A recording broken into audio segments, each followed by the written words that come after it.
Sa Protected Areas and Wildlife Bureau, pang-55 na ang sawang ito sa mga na-turn over sa PAUB ngayong taon lang. Oh, ito, no? At least mas malalagay siya sa mas magandang facility.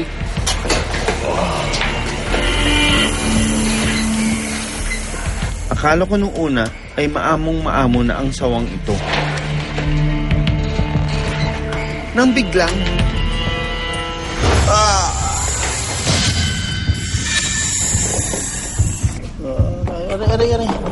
Aray. Test mo lang kayo, test mo lang. Meron po. Pakita natin may dugo eh. Parang mga tutukan. Ayan.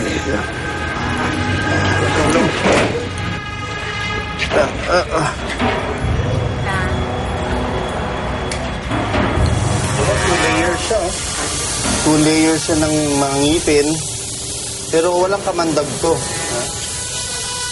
Nagtiwala ako doon sa Ritik kasi kanina nakita niyo ang bait-bait. Pagka kuha ko sa kanya, biglang nag-strike.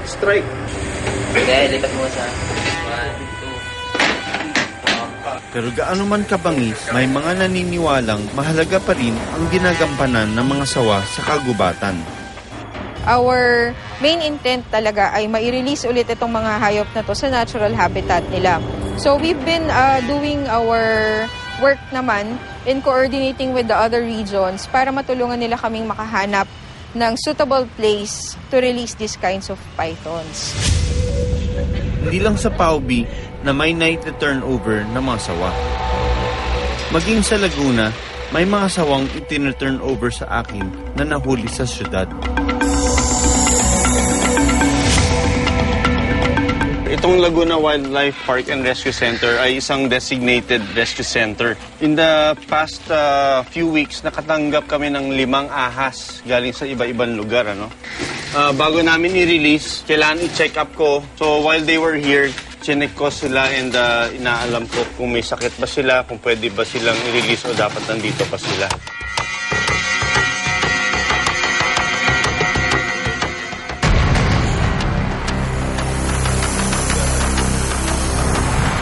Ang unang-una kong titignan dito yung bibig.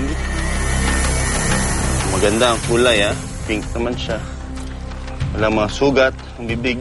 Ito yung reticulated python. Kaya tinawag tong reticulated python is because of the net-like patterns sa likod. Iba-iba man ang patterns nila, pero pag nakita nyo yung ganito, yung markings niya black, yellow, light brown sa katawan, ibig sabihin, yun yung mga common patterns ng retic. I assess this one as too tame.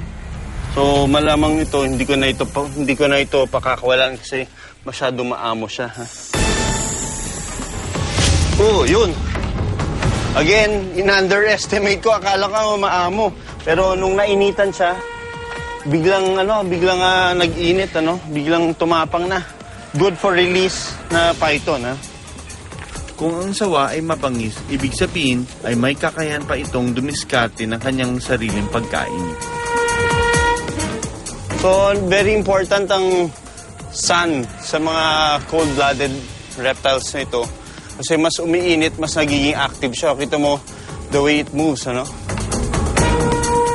Kailangang masiguro na handa na ang mga sawa bago sila ibalik sa gubat. Wow! Nice color! Ooh! Ang bigat niya. And ready for release. Pero ang ibang sawa, meron pang sugat. Pagka itong mga reptiles na yun ay kept in captivity for a long time, na nasusugatan yung mga nguso nila. Pero sayang, ang napaka-wild pa naman siya. Very good sana for release, pero hindi pa completely healed yung sugat niya. Dahil nung dinala ito, pulang-pula yung nguso niya. Pero now, it's starting to heal. Yung chances niya mag-survive sa kagubatan ay lesser. Pagaluin ko na yung antibiotics at saka vitamins para isang turok lang. Kailangan gamutin muna ang iba pang sawa na hindi pa sa ngayon mapapakawalan. Wow, nice color. 3 sa 5 sawa na tinignan ko ang maaari ng pakolan. Okay, meron tayong 3 na mai-release. And sana hindi na sila mahuli ulit, ha?